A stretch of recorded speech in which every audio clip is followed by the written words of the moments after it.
Okay, indivisibility of subscription contracts doctrine. So, ano itong indivisibility of transition contract or doctrine? Ayan, ilagay ko na rito.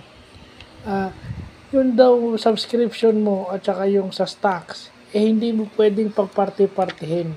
Kumbaga isang buo yun. Pag binenta mo siya, benta mo siya buo. Hindi siya pwedeng parte-partihin.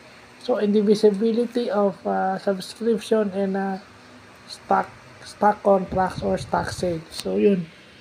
Yun yung importanteng nalalaman natin na may mga ganun pala. Pag subscription yan, buo. Hindi yan by parts.